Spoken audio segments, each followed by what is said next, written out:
All right, hello again out there, remote learning land. What a snowstorm, huh? All right. Well, anyways, how do we interpret the water cycle, right? So we entered the climate unit, and we've been talking about factors that affect climate.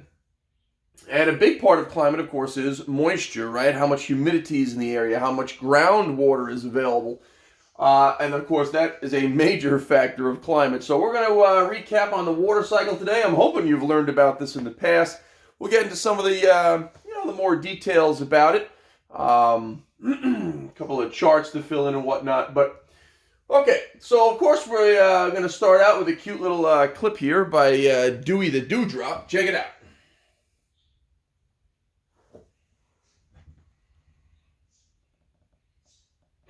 Impermeability, starring Dewey. Hey, here I am, white fluffy cloud on the left. There we go. Guess what I am? A spring in the middle of the desert. Now, you're probably saying to yourself, what? You're up in a cloud. How could you be a spring? The answer to that is my amazing journey. Now, Jake and Jesse have this thing about some water cycle, but trust me, there's no cycling involved. Here's how it really works. I start up here in the clouds. Looks peaceful, doesn't it? But these guys will drop you in a flash. Okay, that's my cue. Goggles, check. Target, acquired. Spring Mountains, here I come. The ride down is usually pretty easy. The real trick is executing the nice soft landing. Perfect. Now our goal is to get off this hot surface and get into the ground. Down there. But first we have to navigate the big fork in the road. See that stream bed? In the middle is what we call permeable rock. Home sweet home. On either side is impermeable rock, the hard stuff. If we end up there, we're Runoff, Evaporation City, a round-trip ticket to Cloudville. Oh yeah, we made it! Welcome to the aquifer. Big layers of rock and sand, and lots of little spaces that let me soak through. And at the bottom, more impermeable rock. Can't get through, but it's okay. It gives me a place to chill, settle in for a while. But pressure's building. Something's gotta give. There it is, a fault in the earth. Now, it usually takes several thousand years for this to happen, but once it does, going up. Woohoo! And now, ladies and gentlemen, we have a spring. And I'm bubbling and gurgling and flowing, and I've been out here in the heat having a great time. I can stay out here for a while, but eventually the heat gets to us all. Whoop, up I go again. That kind of singular. Wait a sec. Life cycle, spin cycle, water cycle. I guess I do have my own cycle. Yippee! On the way down.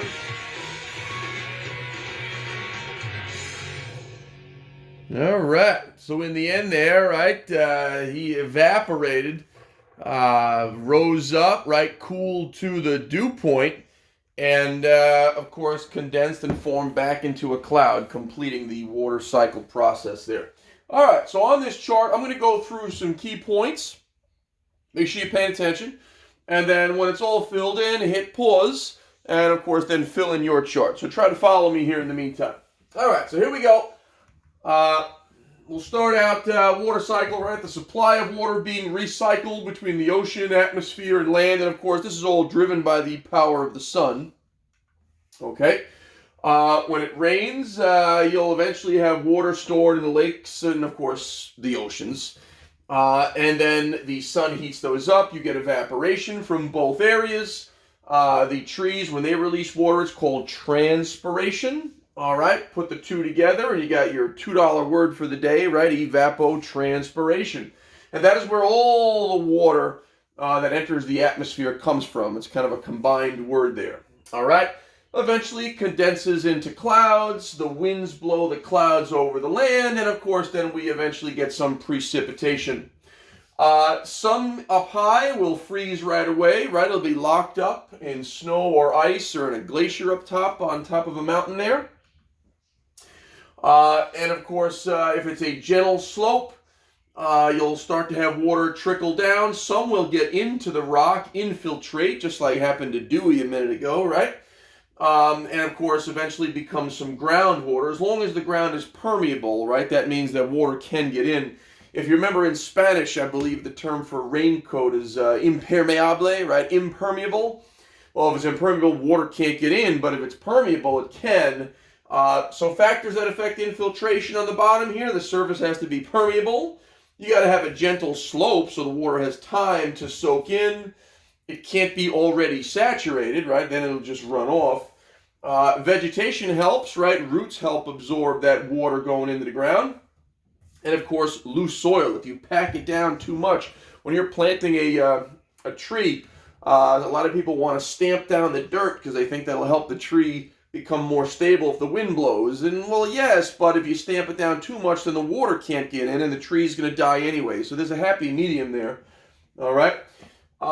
Then, of course, if a steep slope, you'll, of course, have runoff, and it'll end up in a lake. Okay. Why do we get runoff? Well, one of the reasons, if the soil is impermeable, the water can't get in, so it's just got to run off or flood. Steep slopes like you see here. If the ground is already saturated, well, water can't get in anymore. If there are no plants, right, you'll definitely have more flooding if there's no plants. That's why they try to plant trees and grasses along the sides of the highways. This way, when it rains, it gets absorbed instead of going onto the highways, causing flooding and, of course, accidents. And if the ground is frozen in the winter, well, of course, there's no moisture getting in.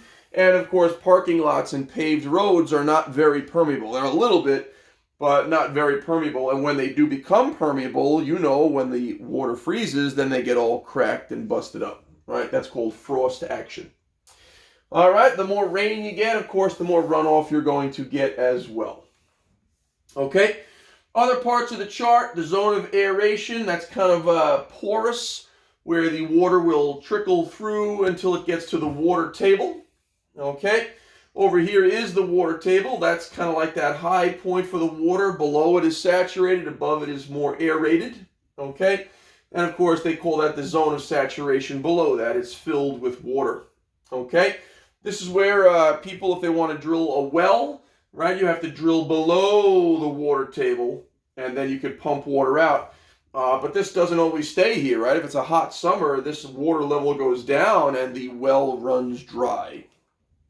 All right, this is all groundwater here, of course, very easy to pollute, right? Because if the ground is permeable, then not only water can get in, but pollutants as well. All right. Below that is what's called impermeable bedrock, and that's, of course, what you the water can't get past, but that's what you would build like a skyscraper on, right? You could build a house on other things. The houses aren't that heavy, but if you want to build a skyscraper like in Manhattan, you need a lot of bedrock, impermeable bedrock, so that the skyscraper has a solid anchor to fix to. Okay? And that's basically that chart there. So hit pause. Make sure you get that all into your notes. Okay. All right, hopefully you got that in there.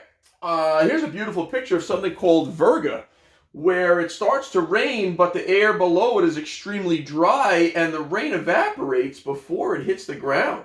This happens a lot in the desert, right? You'll hear the thunder, you can see lightning, but you won't feel the rain. It'll evaporate before it hits the ground. It's very beautiful. They call it virga. Here's another example of that, right? The dry air in the lower levels evaporates that water before it hits the ground. Okay? Another gorgeous picture of that. Woo! Okay. For your summary activity, read it through. We'll break you off into groups, of course. And we'll go through that when we meet back in the meet. See you there.